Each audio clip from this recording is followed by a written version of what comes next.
York was the centre of kings, of archbishops, and of traders, and it had its position as a hugely important town and ultimately city in the north of England, and which would actually shape the history of Britain.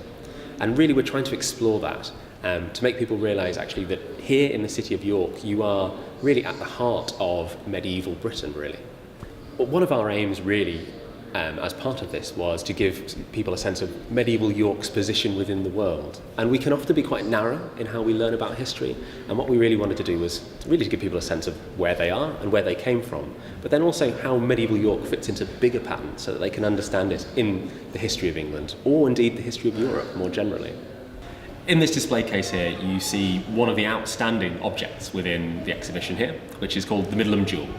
It is 15th century, made of gold, and it was a reliquary. And the reason we're so excited about it is exquisitely decorated, one of the finest bits of workmanship of the 15th century that you will ever be able to see in England. It's hollow, so it would have originally held a little bit of a relic inside, and then it's decorated with scenes from the Bible. So on one side you see Mary and the baby Jesus, and then on the other you see Jesus crucified.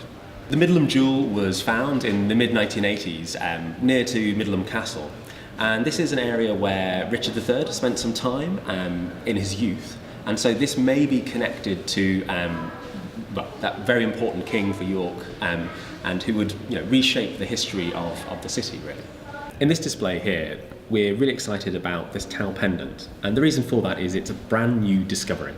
It was found a couple of years ago by a metal detectorist not too far from Selby, and this will be the first time it has ever been on public display. It's an interesting thing. It's in the shape of a T, or which we often call a tau, after the Greek letter tau. And again, it is exquisitely decorated and would have held probably holy relics inside of it.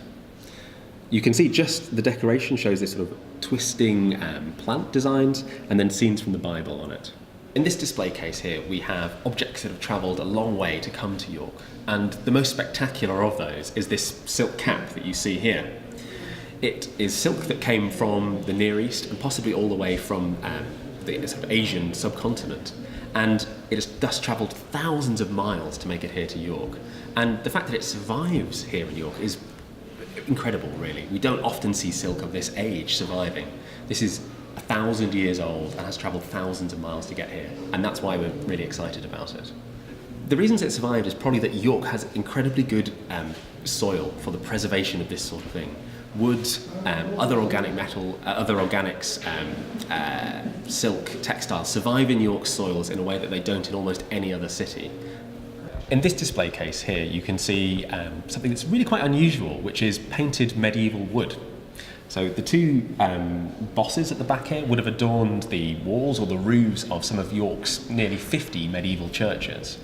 And York is absolutely full of rich churches, very elaborately decorated. But what's really unusual is that a lot of that survives. And so in the exhibition here, you'll see more painted wood and plasterwork than you will see almost anywhere else.